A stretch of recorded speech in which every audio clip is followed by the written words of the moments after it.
በጥምቀት ይዳናል የሚል መጽሐፍ ቅዱሳዊ ክፍል አለ ወንድማችን? ጥምቀት አዎ አለ።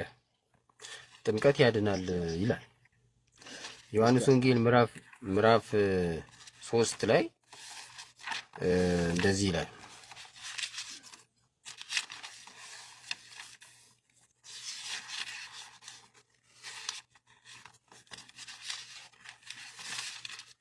ምዕራፍ 3 ቁጥር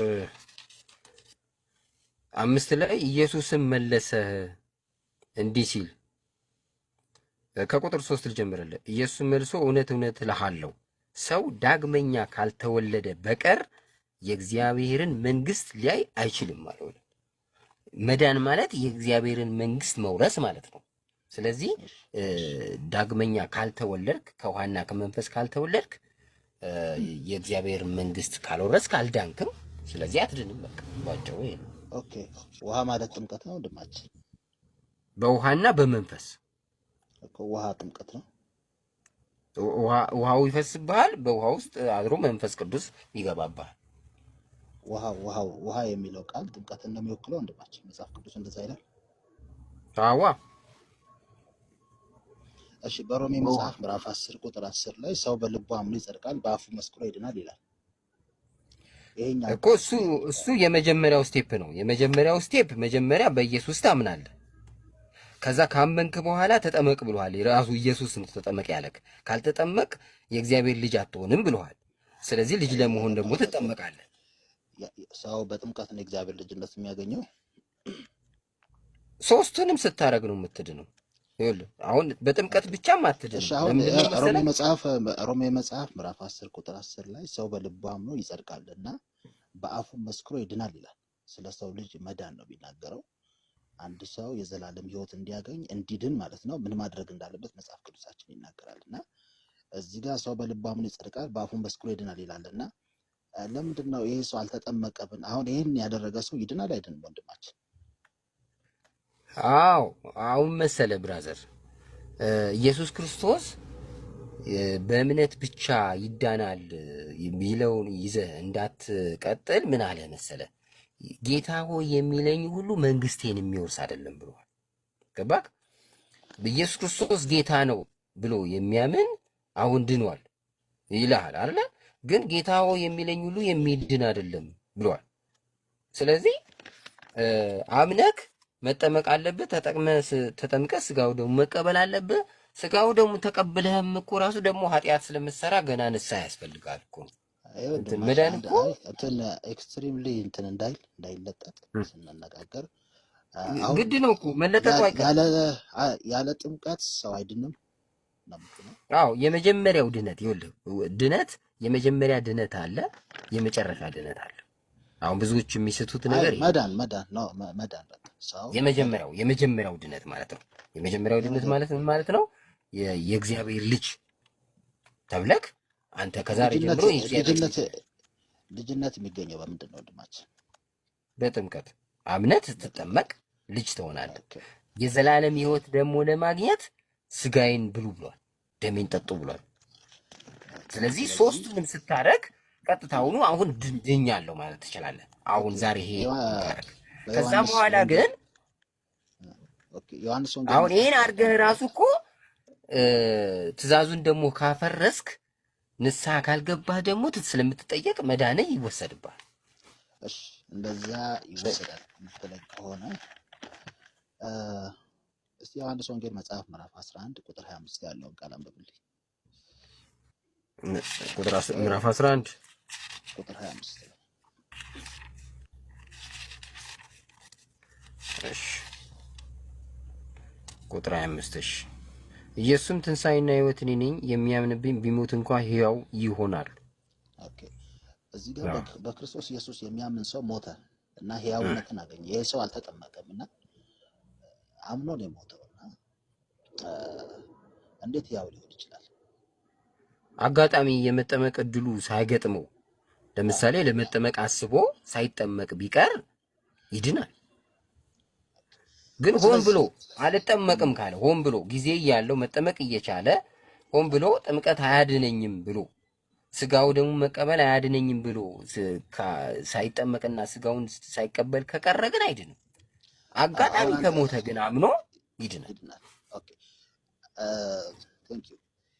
እኔ እንግዲህ ጥምቀት ከድህነት ጋር የሚገናኝ ነገር እንዳልሆነ መጽሐፍ ቅዱሳዊ የሆነ ነገር የተወሰነ ነገር ላሳይ እና አንተም ደግሞ የራስን ሀሳብ ብሰጠኝ ደስ ይለኛል። እና ጥምቀት ህብረት ማድረግ እንጂ የመዳን ምክንያት እንዳልሆነ መጽሐፍ ቅዱሳችን ይናገራል። በማርቆስ ወንጌል መጽሐፍ ምዕራፍ 16 ላይ ያመነ የተጠመቀ ይድናል ይልና ያላመነ ግን አሁን ተፈርዶበታል ይላል። ለምንድን ነው ያላመነ ያልተጠመቀ ብሎ አልተናገረም? እግዚአብሔር ቃል ያመነ የተጠመቀ ይድናል ካለ በኋላ ያላመነ ግን ተፈርዶበታል ይላል። ለምንድን ነው ያላመነም ያልተጠመቀም ተፈርዶበታል ያለው እግዚአብሔር ቃል? ኦልሬዲ መጀመሪያ ስላለህ እኮ ይገባሃል ብሎ ነው። ምንድነው ቃላት መደጋገም ለማይገባው ሰው እኮ ነው። ድህነቱ ምንድነው ያለው? እምነት ላይ ስለሆነ ነው። መጽሐፍ ቅዱስ እንግዲህ ድህነት እምነት ላይ እንደሆነ ነው አይደለም። ጥምቀት ደግሞ ምን ማለት እንደሆነ በመጽሐፍ ቅዱስ ክፍል ላሳይ የተወሰነው ነገር አንተ በዛ ላይ ራስህ አሁን እንደዛ ካልከኝ እኔ ምን አመጣብሃለሁ መሰለክ? እምነቱ ላይ ብቻ ነው ልትል። እኔ ጥምቀት ህብረት ነው እላለሁ፣ ድህነት አይደለም እላለሁ። እኔ ጥምቀት ህብረት ነው እላለሁ። አንተ ደግሞ ህብረትማ እንዳልሆነ እኮ ኢየሱስ ምንድን ነው ያለው? ዳግመኛ ካልተወለዳችሁ የእግዚአብሔር ልጅ አትሆኑም። ስለዚህ ካመንክ በኋላ የልጅነትን የምታገኘው በጥምቀት ነው አለ እኮ። አሁን ዛሬ የእግዚአብሔር ልጅ ሆነሃል የምትባለው ስትጠመቅ ነው እንጂ ስላመንክ ብቻ አይደለም ማለት ነው። መጽሐፍ ቅዱስ በእምነት ነው የሚለው። እምነትን ይልሃል እኮ። ይኸውልህ አሁን አንተ ይኸውልህ ማወቅ ያለብን መሰለክ፣ እምነት የምትለዋን ብቻ ይዘህ የምትሄደው ለምንድን ነው? ሁለቱንም ያሰልማ። እኔ አሁን እምነት እንደሚለው አሁን እምነት የታለ እምነት ካልከኛው ከእግዚአብሔር ቃል ጋር እምነት እዚህ ጋር ይላል። አሁን ያወጣልስ ምንድን ነው የሚለው? ውሃ ነው ያልከው። ውሃ ጥምቀትን አይወክልም። እሱ ጋር ሰው በውሃና በመንፈስ ተራ ውሃ አይደለም እኮ መንፈስ ቅዱስ ያደረበት ውሃ አይደለም። አንድ ሰው ከውሃ የሚለው አንድ ሰው መጀመሪያ ከሰው መወለድ አለበት። ከሰው የተወለደ ነው እንደገና ከመንፈስ ቅዱስ መወለድ የሚችለው እና ውሃ የሚለው የሰውን መወለድም ይወክላል። ከመንፈስ ቅዱስ የሚለው ደግሞ እንደገና በመንፈስ የእግዚአብሔር ልጅ እንደሚሆን ነው። የሰው ልጅ ያልሆነ ሰው በውሃ ነዋ ያ መንፈስ ቅዱስ የሚገባብህ። ውሃ እያፈሰስክ ነው በአብ በወልድ በመንፈስ ቅዱስ የምትጠመቀው። በባዶ ሜዳ እኮ አይደለም የምትጠመቀው። የእግዚአብሔር ልጅ ከመሆን በፊት መጀመሪያ የሰው ልጅ መሆን ያስፈልጋል። ሰው የሰው ልጅ የሆነ ሰው ነው የእግዚአብሔር ልጅ መሆን የሚችለው እና ውሃ የሚለው የሰው ልጅን ነው የሚወክለው። እንደዛ ውሃን የሚወክለው የሰው ልጅ ከሆነ ለምን ኢየሱስ በማየ ዮርዳኖስ ተጠመቀ በዮሐንስ እጅ? የዮሐንስ ጥምቀት መጠመቅ ግዴታ ስለነበረ ነው። ዮሐንስ ያጠመቀ ነው መጽሐፍ ቅዱስ። ይሄንንም መጠመቅ ግዴታ አለባ። እሱ ኢየሱስ ሲመጣ በመንፈስ ቅዱስ ያጠምቃችኋል፣ እኔ በውሃ አጠምቃችኋለሁ አለ እኮ ኢየሱስ። ስለዚህ የሚለው ጥምቀትን አይደለም። ይሄ በፐርሰናሊ ጥምቀትን አይደለም። ውሃ ጥምቀት ያድናል የምትለኝ ከሆነ ደግሞ ጥምቀት አያድንም ብዬ እልሃለሁ። ጥምቀት ምንድን ነው ካልከኝ ጥምቀት ህብረት ነው። እንዴት አመጣው ካለኝ ከእግዚአብሔር ቃል ላሳይ። ውሃ እያለ እዚህ ጋር ኖ ህብረት አይደለም ውሃ። ኦኬ ህብረት የሚለውን ላሳየው ወንድማችን። ጥምቀት ህብረት እንደሆነ አይደለም። አሁን አንተ ማለት ነው ኢየሱስ ቀጥታውኑ የተናገረውን ቃል መቀበል ነው ያለብህ። እውነት እልሃለሁ ሰው ነው የሚለው ምዕራፍ ቁጥር 5 ላይ ሰው ከውሃና ከመንፈስ ካልተወለደ ይላል። ሲጀመር ይኸውልህ መጠመቅ የሚለው እኮ ውሃ ስላለ ነው መጠመቅ የሚለውን ነገር ያካተተው። ገባክ? ስለዚህ ውሃ የሚል ጨምሮ እያለክ አንተ ነጥለክ መንፈስን ብቻ የምትወስደው ወንድማችን ነው። እኔ አሁን አንተ ውሃ ጥምቀት ነው ብለህ ልትነግረኝ አትችልም። ምክንያቱም ጥምቀት የሚለው ክፍል በመጽሐፍ ቅዱሳችን ላይ ራሱን ችሎ ጥምቀት ተብሎ ተጽፏል። በውሃ አልተወከለም። በነገር ላይ ለምን ውሃ ለምን እንደተመረጠ ታውቃለህ? አይደለም ወደዛ ሳይሆን የእግዚአብሔር መንፈስ በውሃ ላይ ሰፎ ነበር ይላል ዘፍጥረት 1 ላይ አይደል? አሁን ውሃ ህይወት ነው። ውሃ ህይወት የሆነው መንፈስ ቅዱስ ስላደረበት ነው። ስለዚህ ውሃ ውስጥ ምን አለ? የእግዚአብሔር መንፈስ አለ፣ ይገባበታል። ገባ? ኤቭሪባዲ አሁን የምንጠጣው ውሃ ውስጥ የእግዚአብሔር መንፈስ አለበት ወንድማችን አለው። ህይወት የሆነ እኮ መንፈስ ቅዱስ ስላለበት ነው እንጂ ዝም ብሎ መንፈስ ቅዱስ ባይኖርበት ህይወት አይሆንም። ኦኬ እያንዳንዱ አሁን እዚህ ወንዙም ላይ ሃይላንዱም ላይ የእግዚአብሔር መንፈስ አለበት ወንድማችን። አይደለም የምትጠጣው ኦኬ የምትጠጣው ምን ውሃ ላይ መሰለህ አንተ ውሃ ብለህ አሁን እንዳነሳኸው በዚህ መጽሐፍ ቅዱስ ላይ ጥምቀትን የሚወክል ስፔሲፊክሊ ጥምቀት ተብሎ ተጽፏል። ጥምቀት ራሱን የቻለ ቃል አለው። ውሃ ራሱን የቻለ አሁን ቃል አንተ አለው። ለምንድን ነው መንፈስ ቅዱስን ብቻ ወስደህ ውሃውን የተውከው? አልተውኩትም። አሁን አንተ ጥምቀት ያድናል የሚለውን ሀሳብ ጥምቀት ያድናል አለኛ። የመዳን የእግዚአብሔር ልጅ መሆን ማለት እኮ መዳን ማለት ነው። አሁን አንተ ውሃ የምትለውን ሀሳብ ጥምቀት ነው ብዬ አልቀበልም። ለምክንያቱም ለምንድን ነው የማልቀበልም? መጽሐፍ ቅዱስ ላይ ጥምቀት የሚለው አካል በውሃ አይደለም የተመሰለው። ራሱን ስፔሲፊክሊ ቃል አለው ጥምቀት ተብሎ ተጽፏል። በጣም መጽሐፍ ቅዱሳችን ላይ ስለ ጥምቀት ራሱን ጥምቀት ተብሎ የተጻፈ ቃል አለ። ስለዚህ ይሄ ቃል ጥምቀትን የሚወክል ከሆነ ሰው እሺ አሁን አንተ ጥምቀት የሚወክለው ለአንተ ምንድን ነው ያልከኝ?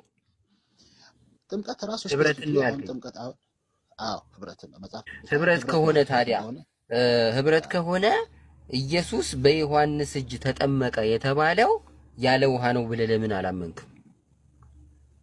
ማለት ህብረት ብቻ ከሆነ ውሃ ከሌለበት ጥምቀት የሚለው ቃል ህብረትን ብቻ የሚወክል ከሆነ ኢየሱስ ክርስቶስ በውሃ አልተጠመቀም ብለህ ለምን ማመን ከለከለ? አይደለም ህብረት ጥምቀት ይሄኛውን ጥምቀት ህብረት የምታደርገው በውሃ ነው።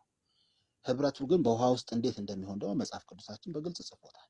ጥምቀት ውሃ ከውሃ ጋር ሆኖ በምንድን ነው ህብረት የሚደረገው የሚለው መጽሐፍ ቅዱስ የተጻፈ ቃል አለ እንጂ ህብረትማ ይኸውልህ የክርስቲያኖች ስብስብ ራሱ ህብረት ይባላል። ይኸውልህ ክርስቲያኖች ሲሰባሰቡ ህብረት ይባላል። አሁን አንተ ህብረት ሌላ ትርጉም ነው ያለው። እዚህ ጋር ማንኛውም ግለሰብ ይኸውልህ ግለሰብ ነው እኮ የመጣው። አንድ ግለሰብ ኒቆዲሞስ የሚባል ሰው ነው የመጣው። ለዚህ ለግለሰብ ነው አንድ ሰው ይሄንን የነገረው። አንድ ሰው ሲጠመቅ ምን እያደረገ ነው ወንድማችን? ሲጠመቅ ቀጥታ ሆኖ የእግዚአብሔር ልጅ እየሆነ ነው። ኦኬ ልጅ እየሆነ ነው። እሺ መጽሐፍ ቅዱስ እኔ ከወጣ ልጅ ሆኗል ማለት ድኗል ማለት ነው።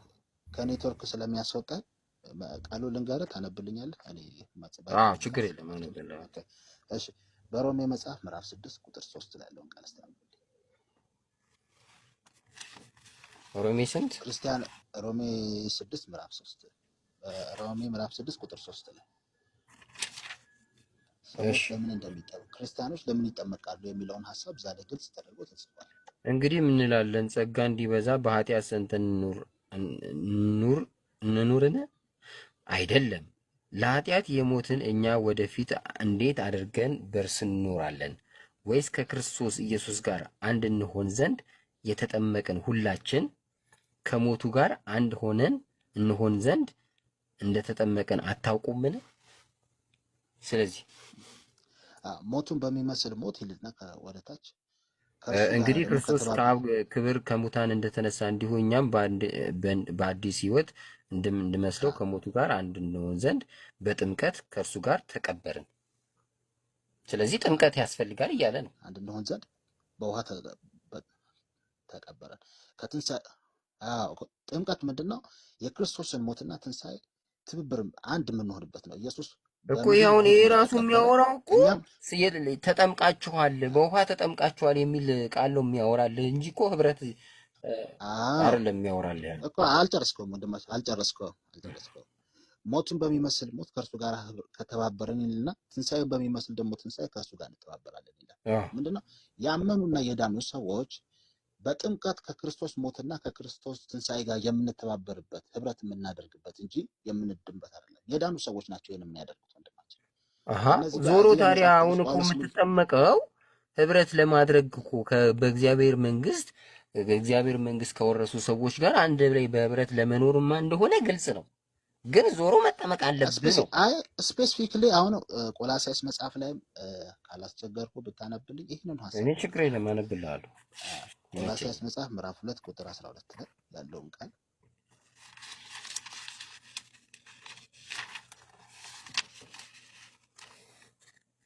ይሄኛው እንደውም በደንብ ግልጽ አድርጎ ይናገራል።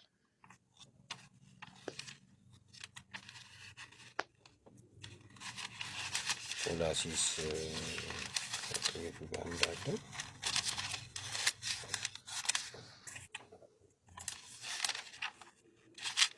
ወደፊት ነው የሚሄደው አይደል? ከሮሜ በኋላ ነው። ከሮሜ ቀጥሎ ከቆሮንቶስ ቀጥሎ ከሮሜ ቀጥሎ ነው። አ ከሮሜ ቀጥሎ ቆሮንቶስ ነው። ከቆሮንቶስ ቀጥሎ ሁለተኛ ቆሮንቶስ አለ፣ ቀጥሎ ቆላስይስ። እሺ ከቆሮንቶስ ቀጥሎ ከሆነ ኤፌሶን፣ ገላትያ ነው የመጣው። ከዛ ኤፌሶን፣ ከዛ ፊልጵስዩስ፣ ተሰሎንቄ፣ ጢሞቴዎስ ነው ያልከኝ? ምንድን ነው ያልከኝ? ቆላሲስ ጢሞቴዎስ፣ ቆላስይስ ጢሞቴዎስ አይደርስ ማለት ማውጫው ልፈልገው ወይ ባይብል ላይ በሞባይል አይ ቆላሲስ 180 ገጽ ላይ ነው። እሺ ምዕራፍ 2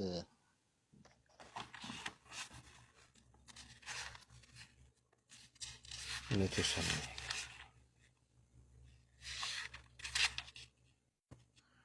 ሁለት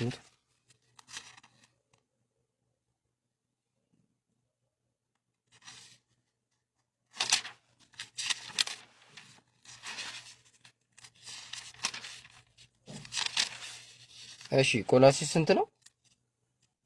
2:12 ላይ 2:12 እሺ ያመኑት ሰዎች ለምንድን ነው አንድ ሰው እግዚአብሔርን ክርስቶስ ኢየሱስን ካመነ በኋላ ለምንድን ነው የሚጠመቀው የሚለውን ሐሳብ ዛሬ ተጽፏል። እሺ ከስምንት ልጀምር። እንደ ክርስቶስ ትምህርት ሳይሆን እንደ ሰው ወግና እንደ ዓለማዊ እንደ መጀመሪያ ትምህርት ባለ በፍልስፍና በከንቱ መታለል ማንም እንዳያደክማችሁ ተጠንቀቁ። ከእርሱ የመለኮት ሙላት ሁሉ በሰውነቱ ተገልጦ ይኖራል። ለአለቅነትና ለስልጣንም ሁሉ ራሱ ከሆነ ለአለቅነትና ለስልጣንም ሁሉ ራስ በሆነ በርሱ ሆናችሁ ተሞልታችኋል። የሥጋንም ሰውነት በመገፈፍ በክርስቶስ መገረዝ በእጅ ባልተደረገ መገረዝ ከእርሱ ሆናችሁ ደግሞ ተገርዛችሁ በጥምቀትም ከእርሱ ጋር ተቀብራችሁ